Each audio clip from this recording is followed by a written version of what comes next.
Behavior has confirmed that the PTB will be out on the 8th of November, and let me tell you, this one is very spicy.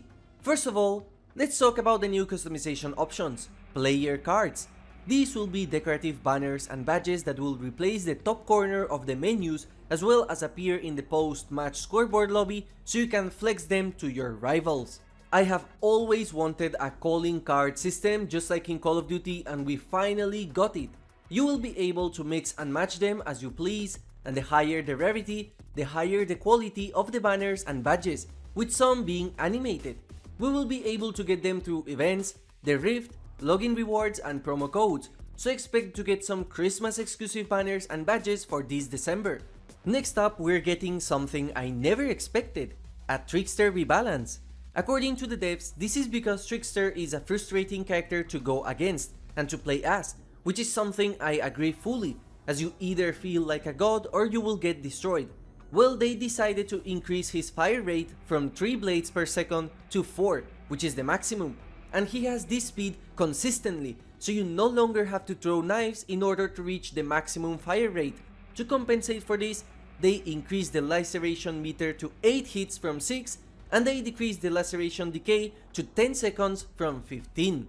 But these are not the most impactful changes in my opinion, because they did something completely unexpected. The Trickster is now going to be a 4.6 killer or 115 speed, basically average speed, and increase the tear radius to 32 meters.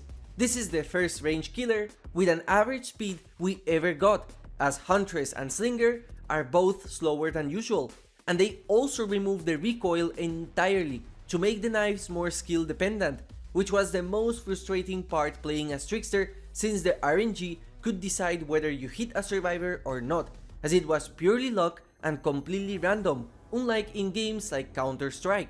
The final change for his base power is that they made main event be available after hitting 6 knives from 30, and it only lasts 5 seconds instead of 10. Either I am going crazy, or this sounds like Trickster is going to be absolutely busted with zero counterplay by survivors. I will leave the add-on changes in the screen, with the most notable ones being add-ons that bring back his main event to 10 seconds, and the redesign one, which has a very interesting meme effect that could potentially make Trickster one of the fastest killers in Dead by Daylight. I don't understand what were they trying to achieve with Trickster. On paper, he sounds absolutely broken and very frustrating to play against. What counters do survivors have against him now? If you hit 6 blades, you get main event, which allows you to hit a survivor with no downsides because you have no recoil anymore, which was the most annoying part. You will also be able to camp very well with main event if you catch survivors inside the basement. Another thing I don't understand is why increase his speed. I think these changes will make Trickster fun to play for those that want easy wins, and very frustrating against the majority of survivors.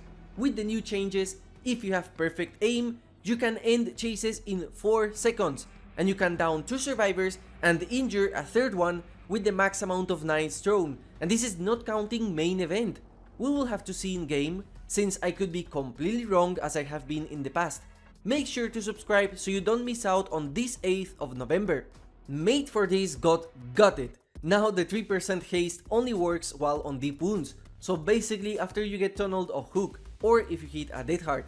I saw a lot of people claim that this is a nerf against Slinger and Legion, which is funny because they seem to forget School Merchant also has deep wound as part of her kit, but the point is that this is stupid. Mate for this already had that effect before, so now there is no difference for any of those killers, and since players will run it less, the pick rate will decrease substantially. Also, Legion doesn't have to bother with deep wound as long as you keep spreading your Feral Frenzy attacks, and Slinger has a range attack. Overall, this is an objective nerf, and survivors will most likely start running Lithe or Sprint Burst again. I'm still shocked we didn't get a nerf to save the best for last, or even a cooldown increase of ultimate weapon. I don't know if this is the only change that they will make on this mid-chapter, but this is the only one that they showed on the dev diary. Garden of Joy is finally getting a rework, as they are finally getting rid of the busted windows in main building, as well as change breakable wall spots. They also rebalance pallet loops outside of main building, so killers have more chances to play around them. This we will have to see in game, since the Borgor rework ended up being a straight up nerf to survivors until they rebalanced the palettes. One thing I find interesting is that they are adding small pieces of lore to the environment, so we might see new bodies or small structures that tell the story of Garden of Joy. Red Forest is finally getting a size decrease after 6 years of being in the game as the biggest map. This is a gigantic buff for a lot of killers that had no mobility options, and it will make the map more fair to play as killer. They also reviewed palette loops and removed the amount of vegetation surrounding them, which helps visibility, and I assume this is to help survivors see palettes in case they are not running windows of opportunity. I think this is a great change.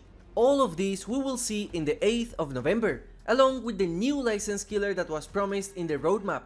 We still have no idea who it is, so I will let you speculate in the comments. What do you think of these changes? Do you think they are good or bad? Thank you for watching and have a nice day.